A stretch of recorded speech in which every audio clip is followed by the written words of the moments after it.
Hello, my name is Twilan Combo. And my name is Ben Combo. Welcome to Relate. If you are watching this, don't be greedy, don't be shy. Share this with at least 3 people. You don't want to watch this alone. And also ensure that you subscribe so that each time that we drop a video, you'll be notified and you can enjoy that content with us, right? Yeah. And without further ado, we're going to go straight into today's episode. Let's go straight into it. So today's question is going to be read out and then we'll go straight into answering that question. So if you're ready, let's read out the question and get started. Okay, so buckle up because today's question will maybe send you rocking left and right. And the question is, how can I build emotional connection early on? How can I build emotional connection early on? Now, this question we're going to assume is coming from somebody who's single, okay? And I said buckle up because today the question will get you going left and right because essentially that's what emotions do. Without giving too much away, that's what emotions do. But in order to answer that question, there's a few things that we want to discuss as always here on Relate. So let's start off with maybe just highlighting some keywords on emotion. There may be a definition that you prefer, but for the context of our discussion today, I've got a few words that come to mind when we're talking about emotions and the character of what emotions are. So why don't we just start off by maybe me pointing out a few words that are associated with emotions. We are thinking about, that intense passion. It's not just any kind of regular passion, but when you think about the person, when that person is around you, there's an intense passion that you feel towards them. There's that warmth that you feel or that comes over you and engulfs you. Other words to mean emotion could be arousal as well. Not always in a sexual context, but there's that coming alive. As I said, warmth. So when we're asking the question, or this person's asking the question, well, how can I build emotional connection early on? What they're really asking is, how can I be so emotionally attached or passionate about the person I'm with, or how can I have this intense emotion? How can I have that sense of warmth from early on while I'm dating this person? Because as I said, we are assuming this question is coming from a single person. And without wasting time, I do want to highlight that the emotional connection, especially looking at the words, how we've described them, building an emotional connection early on in the relationship is probably not a good idea. It's not the best. That is not to say your relationship shouldn't have some emotion, but to focus on building that emotional attachment or the emotional connection early on as the main principal thing for your relationship is probably not a good idea. And here's the reason why. Number one, what would you say, babe? First of all, do you think that's a good response? I definitely, that's a perfect response that you've given. And I don't think that the first foot forward should be your emotions. I think you need to be more rational in the beginning than you are emotional. Right. Because your emotions need protection. They need to be safeguarded. Right. And therefore, that's why it's important that in the beginning, you're not so much looking for emotional connection, but rather you're looking rational. You have a rational perspective with regards to the person that you're considering, that you're not clouded by the emotions. Because unfortunately, if you let the emotions be first, then this is where you are judging or deciding based on how you feel instead of judging based on the proper reasoning that's not influenced by how you feel.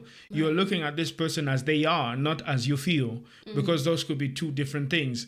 The moment you engage emotions, then it could be something else, right? Right. And that's exactly why I thought off the back of this, it's important to just say, hey, this is where this episode is going, trying to focus on building that emotional connection early on is not a good idea, because, as you said, there will be so many things. Emotion is going to cloud that. But bear in mind, your emotions need to be guarded. They need to be protected. And so there are other things that you want to start building early on in your relationship. But I've got a question for you off of the back of that, because, I was thinking, what about when people are saying, oh, I didn't feel the spark. Does the absence of having that passionate feeling that most people look for, that chemistry, that spark, does the absence of having that mean that there's a lack of connection in that relationship? Not at all. I think people are different, obviously. There are people that tend to be more prone to, to be more emotional, for lack of a better term. And I think we've discussed this in one of our previous episodes. And other people tend to be more rational. And for the rational person, they'll be thinking, I've never experienced the extreme, emotions, or the passionate, flow of emotion regarding someone I like. And therefore, they'll think that they've never fallen in love, because why? There is no emotional Fireworks. overtones behind it. And the person will convince themselves that they've never actually fallen in love, because to them, if it's love, it must come with this surge of emotions that are almost uncontrollable that you feel towards this person. But that's not always the case. I think you have to be more logical in the beginning, more rational in assessing the person that you want to get with before you can even engage your emotions. And that's why maybe it's not always an indicator that because you're not strongly feeling those emotions that that person is a wrong person. If based on the criteria that you have developed on selecting a partner, if all the checks and balances have been met after you've assessed the person, then even if you don't feel as much as you think you should be feeling at that particular moment, you can still go with the person. Because why? Emotions are... They change. They're like, they will rock your boat. They'll rock your boat. So if purely sometimes your decision, in a good way or a bad way. Yeah. So if you're purely making your decision based off of how your emotions are at the moment you're making a decision, then you could be misleading yourself. Because why? The presence of those strong emotions does not mean that the relationship is going to be fantastic. Of course, it makes you feel good in the moment, but in the long run, it's not the determiner of whether the relationship is going to be successful or not. And that's why you need to take a bit of a rational approach in the beginning, and also consider that the fact that you don't have those overtones of passion, that you are still in the right place. You can still make a decision. Yeah. And your decision will probably be, better in the long run, because your relationship is going to require more of the principles and the criteria set in place for the long run, as opposed to just how you feel. What's your thought? I love the fact that you're talking about how, to go in and be rational, because emotions and, just also to bear in mind that just because you have we're not saying that having these intense kind of emotions, the passion, is a bad thing.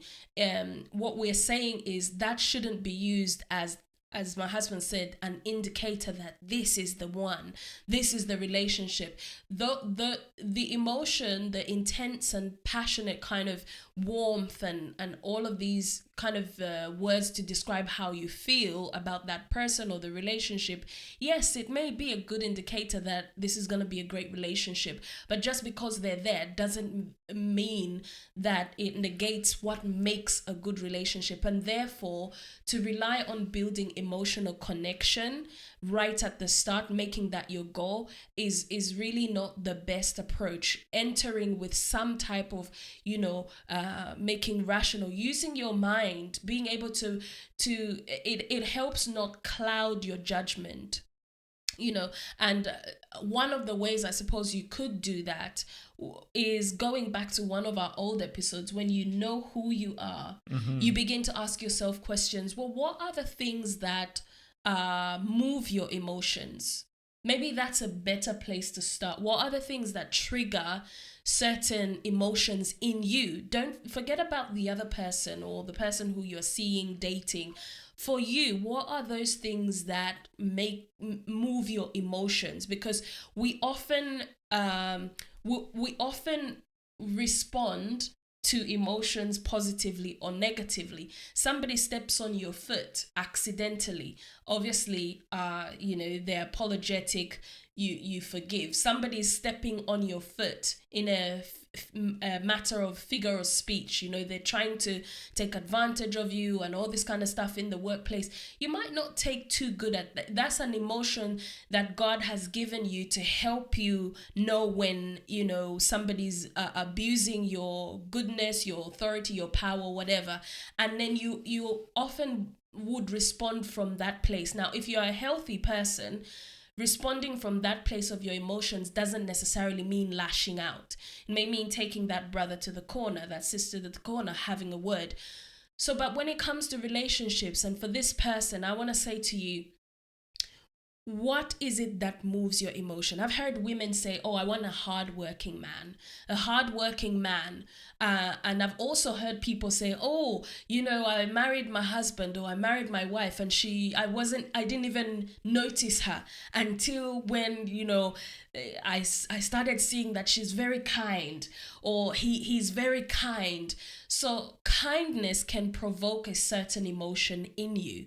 And you see, this is why we don't think that entering a relationship or focusing on building that emotional connection as the focus is important. Because if you can go into it with a rational mind to think, what are my values? What are the things that move me emotionally? I like a man who is kind. I like a woman who is kind.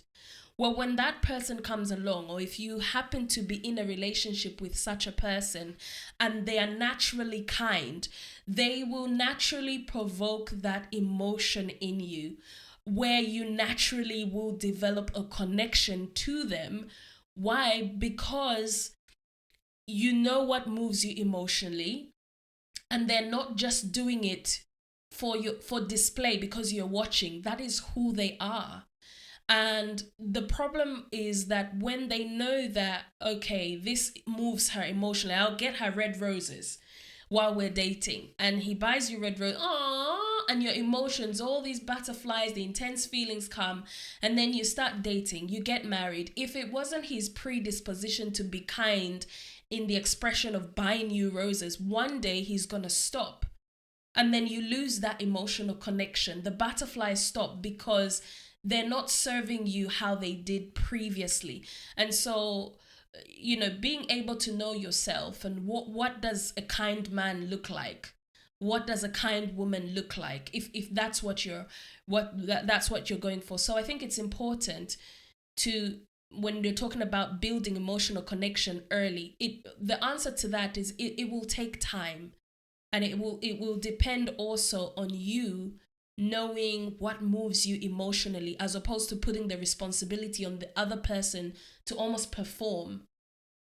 Yeah, that's what I would say to that. Very true. Very true. So get to know what moves you so that if someone is playing towards your emotions, you know that, you can easily pick them out. Right. And not fall for them simply because they are doing what moves you. Like my wife has put it, they must move you only if it's who they are and not as a stunt to try and get you. And equally as well, there will be people that will move you emotionally, but they're still not the right person. Right. And you still need to be able to control yourself, even if your emotions are giving you signals that aren't, that are telling you it feels right, but then it's a wrong relationship, or it's likely to go the wrong direction. So you can stop yourself from going any further or indulging in the emotions because they feel good in the moment. Then your rational brain can drive you in the right direction, as opposed to just letting your emotions be the guide. There's something that you said off camera that I think I would like you to touch on a bit more, because it kind of ties in with this knowing what moves you emotionally, and not sort of feeding the, oh, this, I like this, and then they'll be playing to perform. Earlier on, you had mentioned that, emotions are a good indicator in relationships, but they're not a good driver. And I'm just thinking about when you're driving on the highway, you use your indicator to let your fellow drivers and the pedestrians know you intend to turn left or intend to turn right. But just because you indicate turning right doesn't necessarily mean you will actually turn right. I remember my driving lessons, my driving instructor said, now, not everybody who indicates to say they're turning right or left will actually turn right or left. So do yourself a favor, slow down until you physically see the car turning where it said it would turn. And I think that principle is even true to bring it in relationships, that, as you said, like, before I expound on that, I know we're about to round off, but what could you say to that, to the people on the camera, about emotions being a good indicator and not, A good like driver. a driver? Yeah. I think the importance of that is, like, as simply put, emotions will indicate to you what's going on inside of you. But then if you allow the emotions to be the ones to drive you, then you're likely to land into trouble, because at least it should give you indicators as to things that you need to fix or things that you need to pay attention. But if you're solely going to be depending on the emotions as the the driver, providing you the direction to go, then you are in a dangerous place, because then whenever you don't feel anything, then it means that you're going to make decisions in line with how you feel in that particular situation. And that's why it's very important that you're not just relying on how you feel to make decisions, but then your emotions are guided based on principles. So principles should guide emotions, because like we said, emotions can go any way. They can go left or right. So you don't want to follow them, taking, and they can make an immediate turn when you're supposed to go right, and all of a sudden you go left. And we've had these emotions. You come home happy, and maybe something at home happens immediately that upsets you, and from that happy emotion you switch to you being upset, and that's how volatile emotions are. So to rely on emotions can be dangerous. So that's why you need to validate your emotions based off your principles, because your principles will guide you. And even when you are being drawn to negative emotions, you can pull yourself back to the right thinking based off of your principles. So your principles are the I would say you're like your traffic light system, telling you what you should do. If you need to stop, you need to stop. If you need to go, you need to go, and not based off of how you feel. Because in the moment of feeling all passionate and what you would want to not stop and just keep going and just race, because in the moment it feels right to enjoy the speed, but then your principles could be saying, hey, hold on now, I know it feels good and it feels exciting, but then that's why it's important for you to take it slow.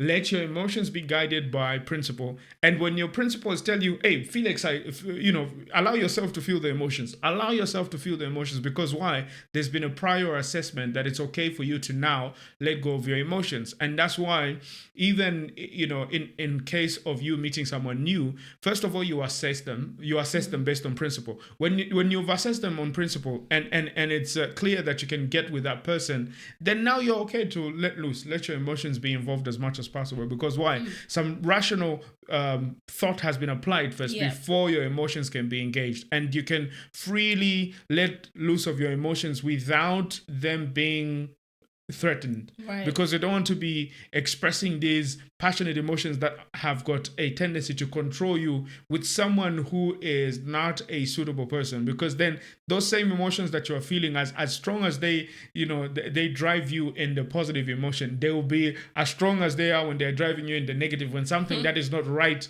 happens with the person that you are with. And that's why it's very important. Any thoughts? I think You've really summed that up well, especially when you use the traffic light scenario where, they're meant to be guiding you to say, okay, stop and think about what's going on here. And it kind of reminded me the scripture when God is described as being slow to anger. Anger is a common, it can be a common kind of emotion in some relationships, or being upset, or being but God is slow to anger. And there's a scripture also talking about being slow in responding harshly, and that is linked to wisdom. A wise person holds back on their words, but a fool will blurt everything out. And the traffic light system is really highlighting that. So when we are coming to answer and conclude on this question, how do I build an emotional connection early on? Sis, bro, nothing wrong with building an emotional connection, but the problem here is that caveat on the early on. We want you to take your time.